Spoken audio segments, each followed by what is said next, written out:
Damai sejahtera Allah yang melampaui segala akal, itulah kiranya memelihara hati dan pikiranmu di dalam Kristus Yesus Tuhan kita. Amin. Saudaraku yang dikasihi Tuhan, marilah kita menyambut firman Tuhan tertulis dalam Injil Matius pasal 5 ayat 38 hingga 48. Beginilah firman Tuhan. Kamu telah mendengar firman, mata ganti mata dan gigi ganti gigi. Tetapi aku berkata kepadamu, janganlah kamu melawan orang yang berbuat jahat kepadamu. Melainkan siapapun yang menampar pipi kananmu, berilah juga kepadanya pipi kirimu. Dan kepada orang yang hendak mengadukan engkau karena mengingini bajumu, serahkanlah juga jubahmu. Dan siapapun yang memaksa engkau berjalan sejauh 1 mil, berjalanlah bersama dia sejauh 2 mil. Berilah kepada orang yang meminta kepadamu, dan janganlah menolak orang yang mau meminjam daripadamu. Kamu telah mendengar firman, kasihilah sesamamu manusia, dan bencilah musuhmu. Tetapi aku berkata kepadamu, kasihilah musuhmu, dan berdoalah bagi mereka yang menganiaya kamu. Karena dengan demikianlah kamu menjadi anak-anak Bapamu yang di sorga, yang menerbitkan matahari bagi orang yang jahat dan orang yang baik, dan menurunkan hujan bagi orang yang benar dan orang yang tidak benar. Apabila kamu mengasihi orang yang mengasihi kamu, apakah upahmu? Bukankah pemungut cukai juga berbuat demikian? Dan apabila kamu hanya memberi salam kepada saudara-saudaramu saja, apakah lebihnya daripada perbuatan orang lain? Bukankah orang yang tidak mengenal Allah pun berbuat demikian? Karena itu haruslah kamu sempurna, sama seperti Bapamu yang di sorga adalah sempurna. Demikian firman Tuhan. Saudaraku yang dikasihi Tuhan, ada satu ungkapan yang sangat meneguhkan, mencerahkan. Begini. Sesungguhnya kasih itu melimpah ruah. Hanya saja dunia kekurangan distributor. Mengapa melimpah? Karena sumbernya Allah yang sempurna. Tetapi kekurangan distributor, ini bisa kita saksikan sendiri mengapa dunia kita sedang berada dalam kondisi yang sekarang. Tentu karena memang betul bahwa dunia sedang kekurangan distributor kasih itu. Dan itulah yang kita syukuri pada minggu hari ini, Tuhan menyegarkan ulang kepada kita. Saya yakin betul bahwa kita sudah pernah mendengarkan firman Tuhan ini sejak lama. Dan saat ini kita mendengarkan kembali satu amanat yang paling sulit dalam sejarah kemanusiaan, termasuk paling sulit di dalam sejarah kekristenan, yaitu mengasihi musuh. Pertanyaannya, apakah ini berat? Ya, bahwa bukan hanya berat, tetapi bisa kita katakan sangat-sangat berat. Mengapa? Karena kalau kita amati kehidupan keseharian, saudara-saudara yang dikasihi Tuhan, untuk mengasihi diri sendiri saja pun terkadang sulit. Apalagi mengasihi orang lain, apalagi sampai seperti yang kita dengar, mengasihi musuh. Coba kita perhatikan betapa mengasihi diri pun sulit. Mula dong rupanya kamanginang, so kita nong marumur, ono 10 tahun tugijang, lao memeriksa tu dokter. Periksa darah. Takas do makata itu dokteron amang, so nati bodo kolesterol mo. tensipe nunga 160.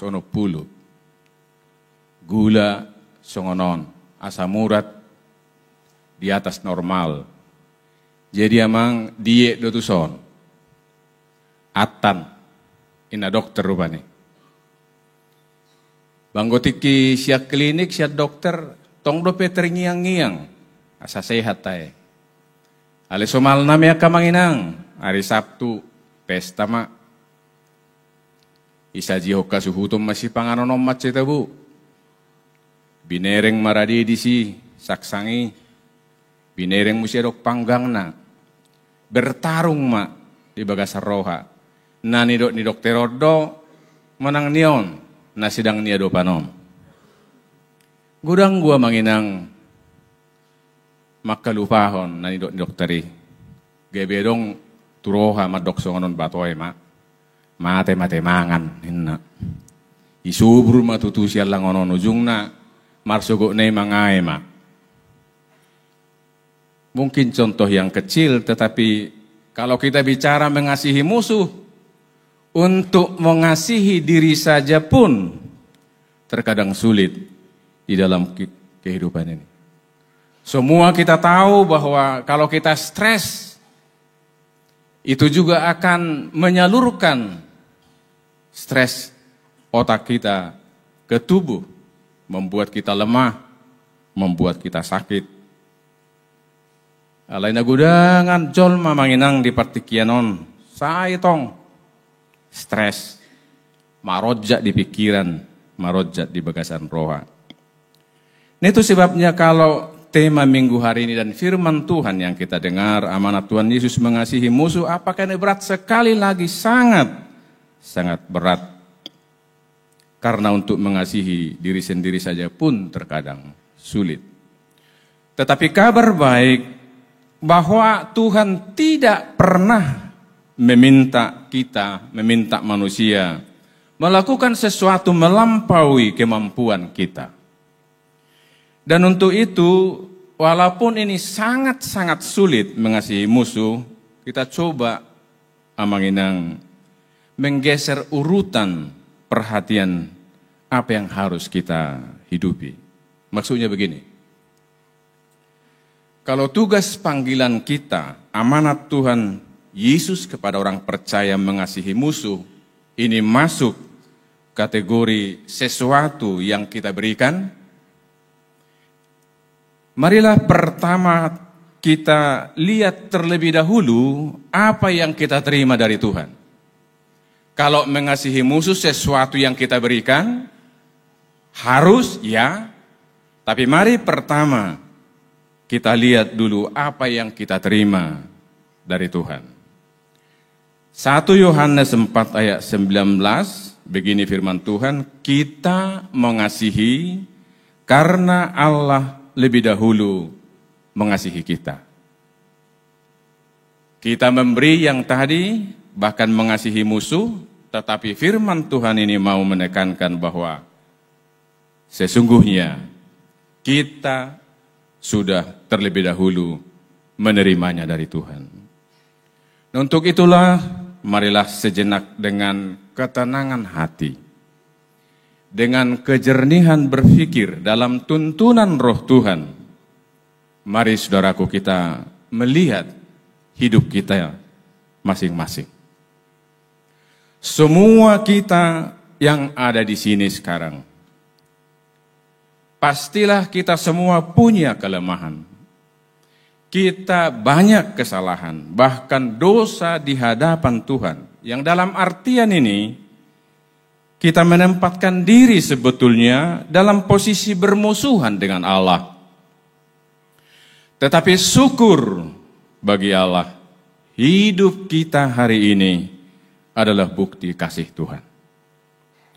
Helaan nafas detik ini adalah bukti nyata bahwa Tuhan mengasihi kita. Jadi kasih pertama-tama adalah yang kita terima dari Tuhan.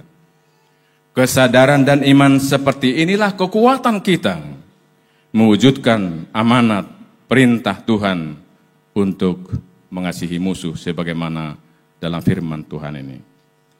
Dan di dalam firman Tuhan yang kita dengar, para pengikut Kristus yang percaya kepada Tuhan dituntut satu nilai plus. Berbeda dengan kelaziman dunia ini.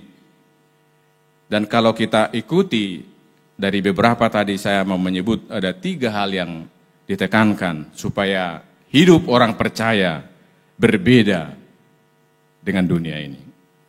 Dari ayat 38, kamu telah mendengar firman mata ganti mata dan gigi ganti gigi dan seterusnya.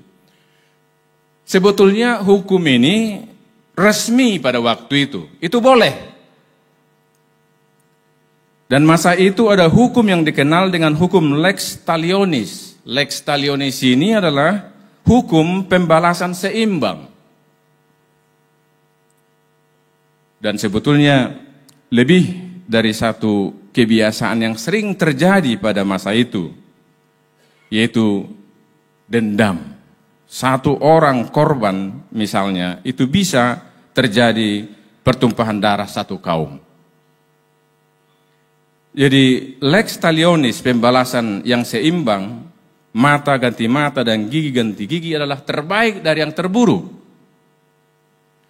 Tabayako majorbania manginang molosong kuriaon, sahala ruas ni HKBP Sudirman melakukan kejahatan di luar sana, gabe Sudimana sahuriaon diserang. Doh mapa ditaresot, nak penong di tik-tik kopida. Tarhira songoni magabaran nabui masa di hati hai. Satu orang melakukan kejahatan bisa satu kelompok umat menerima dampak akibatnya.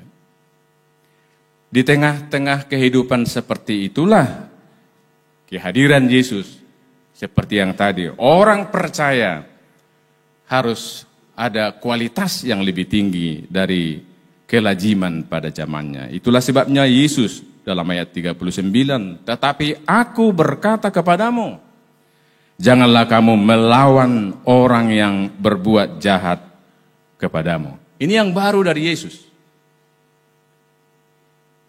Yang melintas batas-batas kebiasaan manusia pada zaman hari itu. Pada zaman itu. Memang kalau kita tidak cermat, apa yang dikatakan Yesus di sini, ini bisa seolah-olah membuka kesempatan membiarkan kejahatan. Bisa. Kalau kita tidak cermat. Tetapi mari kita perhatikan dengan sangat cermat. Di sini tidak disebut jangan melawan kejahatan. Bukan itu disebut. Yang dikatakan adalah janganlah kamu melawan orang yang berbuat jahat kepadamu. Artinya, orang-orang percaya memang menolak kejahatan, orang percaya membenci kejahatan, orang percaya melawan kejahatan, tetapi mengasihi si penjahat. Dan itulah nilai yang sangat berharga dari ajaran Yesus sejak saat itu, dan itu menjadi nilai yang sangat berharga bagi kekristenan kita sampai saat ini. Dan kita bersyukur Bapak Ibu, bahwa sejarah dunia ini memberi kita pelajaran melalui hadirnya orang-orang yang menghidupi amanat Tuhan Yesus yang kita dengarkan ini. Tokoh seperti Nelson Mandela misalnya, yang punya kesempatan membalas kejahatan dengan kejahatan baru sesudah dia berkuasa. Tetapi Nelson Mandela tidak melakukannya. Sebaliknya ia mengampuni. Ia mengasihi. Kita lihat buahnya sangat manis. Afrika Selatan bangkit. Karena seorang tokoh yang menghidupi ajaran Yesus. Dan ada banyak tokoh yang lain yang menghidupi ajaran Tuhan Yesus ini. Yang punya kuasa, power, kekuatan untuk membalaskan kejahatan dengan kejahatan baru.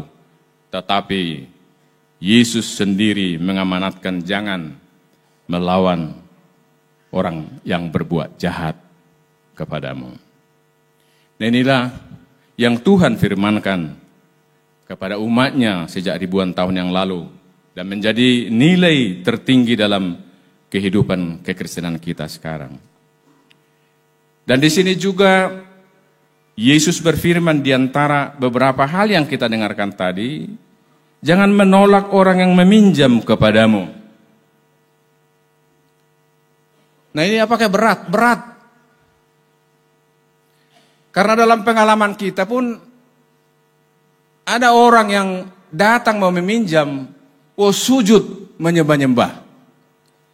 Tetapi ketika tiba saat membayar, justru kita yang datang menyembah-nyembah itu pun belum tentu dibayarnya.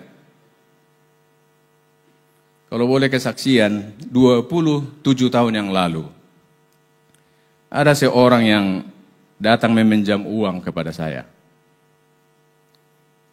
Dengan keterbatasan karena keluhannya, nilainya pada waktu itu 1 bulan belanja manginang. Saya serahkan untuk dipinjamnya. Beberapa tahun tidak dikembalikan, malah mencari gara-gara. Jadi saya sudah korbankan uang saya, melihat dia pun menjadi saya sungkan. Jadi kehilangan semua. Kita korban uang, korban perasaan, dan sampai hari ini, sudah 27 tahun, uang ini belum kembali. Mengulu do berhala nan waing, mengnadi dia be.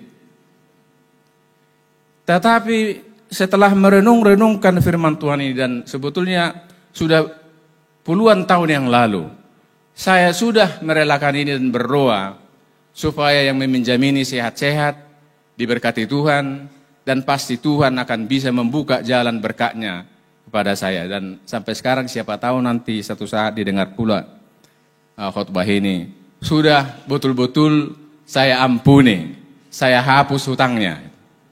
Saya kurang tahu Manginang juga punya pengalaman yang sama. Ya kita doakanlah supaya mereka diberkati oleh Tuhan, dan kita pun Tuhan bisa berbuat jauh melebihi apa yang kita bayangkan, apa yang kita pikirkan. Supaya firman Tuhan ini tidak saja kita dengar dalam khotbah, terus menerus kita baca di dalam Alkitab, tetapi bagian dari kehidupan kita. Tetapi yang paling sulit yang tadi kembali, dan ini yang terakhir, yang paling berat, ayat 43. Kamu telah mendengar firman, kasihilah sesamamu dan bencilah musuhmu. Nah, ini kebiasaan yang terjadi pada zaman itu. Tetapi Yesus berkata, Aku berkata kepadamu, kasihilah musuhmu dan berdoalah bagi mereka yang menganiaya kamu. Dan itu tadi, apakah ini berat? Sekali lagi sangat-sangat berat di dalam kehidupan. Yang sering terjadi kalau ada yang bahkan mengecewakan, jangan dulu kejahatan yang berat. Kurang tahu beberapa tahun yang lalu ada terdengar lagu, dan memprihatinkan juga dalam acara-acara kita orang-orang Kristen, lagu ini dinyanyikan juga. Kalau tidak salah, dari syairnya kira-kira begini. Satu kali kau sakiti hati ini, masih akaparediru ruhala kondi iboto do. 2 kali kau sakiti hati ini, masih kumaafkan. Tapi, nah tapinya ini, bekamu junang dak apalah wingot, tapi ya harwena. Jangan sampai 3 kali. Apa yang terjadi kalau ini lagu wajib orang-orang yang tersakiti? Ya kalau seperti yang tadi mata ganti mata, kalau ini yang terjadi, maka dunia ini akan dipenuhi oleh orang-orang buta. Nah, kalau kasih diambil dari dunia ini, bumi ini tidak ubahnya seperti kuburan massal. Jadi pangidua nak kainak terlumubi mulodok pesta-pesta Kristen sipata saya maredeya kena tahu tapi li makaide na membangun bata hormati na mengarang laguon mungkin curhatan na ala yang gohita ala Kristen na dong gua kede. Bayi sarana rupani kasih itu lemah lembut, kasih itu panjang sabar. Om mata jematon. Karena bisa saja dengan mengulang-ulang lagu yang tadi bisa dianggap sebagai kebenaran yang bisa dipraktekkan dalam kehidupan keseharian. Padahal Yesus sendiri dengan tegas menekankan kepada orang percaya sejak dulu sampai sekarang, kita harus di atas rata-rata yang ada di dunia ini. Untuk itulah, saudaraku yang dikasihi Tuhan, karena beratnya tugas panggilan amanat ini, bolehkah dari mimbar ini mengajak Bapak Ibu Saudara sekalian untuk kita sejenak meneduhkan hati kita, memeriksa hati kita yang terdalam. Adakah musuh kita sekarang? Adakah yang melukai perasaan kita sekarang yang sangat-sangat sulit untuk memaafkan, mengasihi? Apakah ini peristiwa yang sudah lama atau baru-baru ini? Saudaraku yang dikasihi Tuhan, orang yang menyimpan kebencian, orang yang menyimpan kemarahan, orang yang menyimpan dendam, tidak mungkin bahagia, tidak mungkin bersukacita, tidak mungkin memiliki hati yang damai. Oleh karena itu, kalau kita mau hidup damai, bersukacita, bahagia, tidak ada pilihan lain kecuali membuang kebencian, membuang kemarahan, membuang dendam. Kalau Yesus mengatakan, berdoalah dan berkatilah saat ini, saudaraku.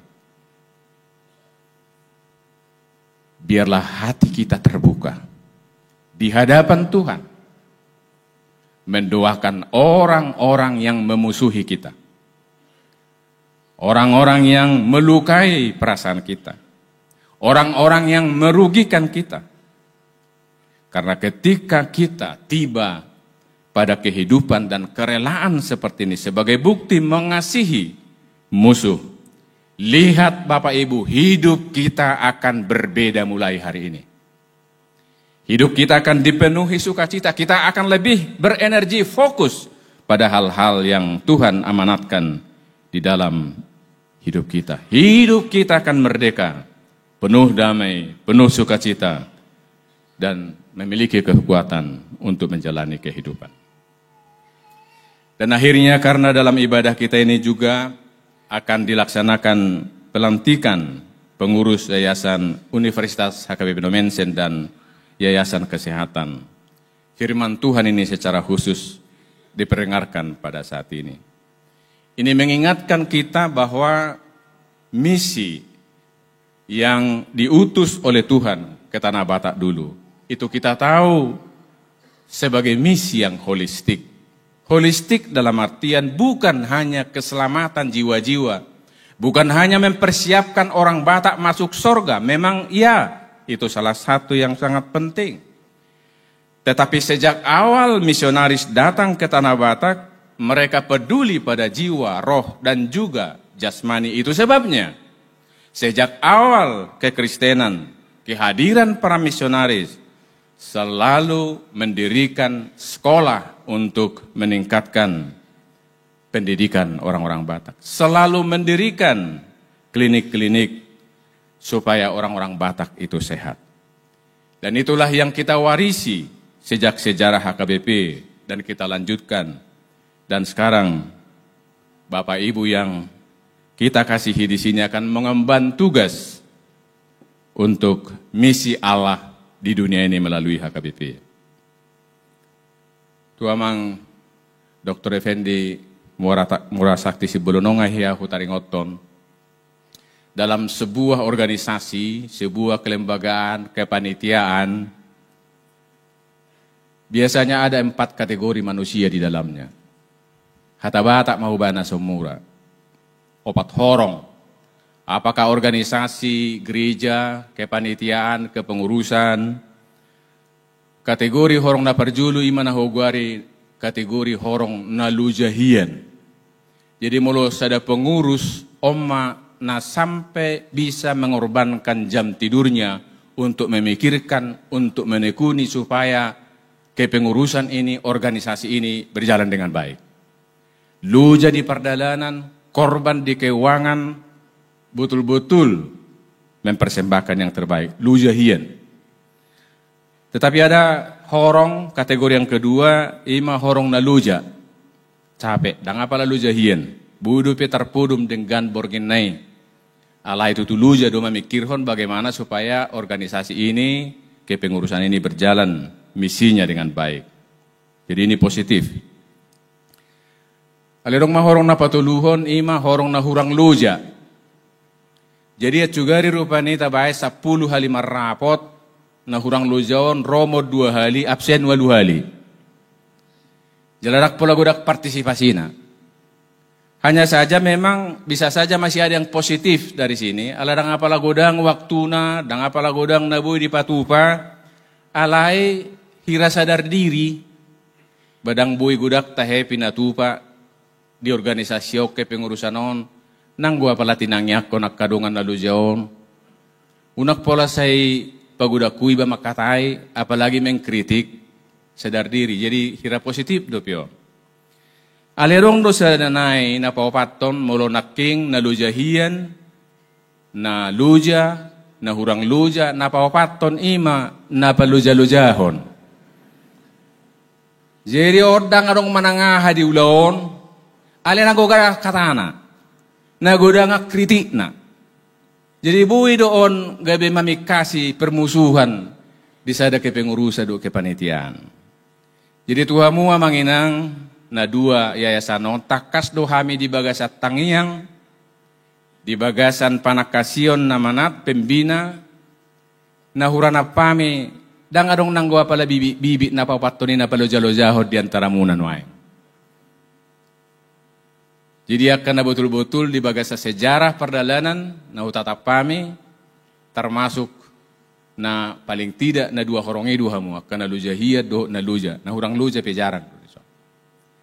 Sialani manuaing tu hita sudi, hita napungu di HKP Sudirmano do di Sadok, HKBP di Portibion.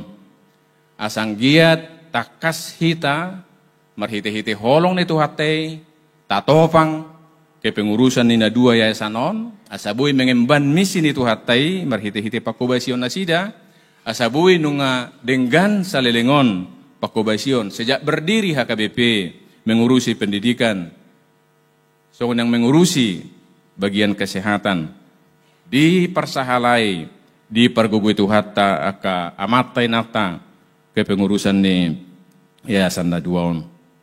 Dan akhirnya Bapak Ibu Saudara yang dikasihi Tuhan, kiranya kasih Tuhan mewarnai kebersamaan seluruh pengurus yayasan, dan kiranya kasih Tuhan memenuhi hidup kita semua hari demi hari.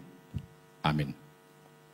Ya Tuhan, kami sungguh mengucap syukur kepadamu, karena hidup kami hari ini adalah bukti Engkau mengasihi kami. Bukan karena kebaikan kami, bukan karena kesanggupan kami, tapi sepenuhnya hanyalah karena kebaikan dan kasih-Mu. Kami mengucap syukur atas kasih-Mu yang boleh kami alami hari demi hari, dan mengandalkan kasih-Mu yang sudah kami alami di masa lalu. Kiranya kami boleh melangkah ke depan dengan kekuatan dan hikmat dari Tuhan sendiri. Biarlah ya Tuhan kami tetap tinggal dalam naungan kasih-Mu, dan Engkau menguatkan kami, mengasihi Engkau sepenuh hati, mengasihi diri kami sendiri, mengasihi sesama, dan bahkan mengasihi musuh yang memusuhi kami. Di dalam nama Tuhan Yesus, Sang Pengasih, kami berdoa. Amin.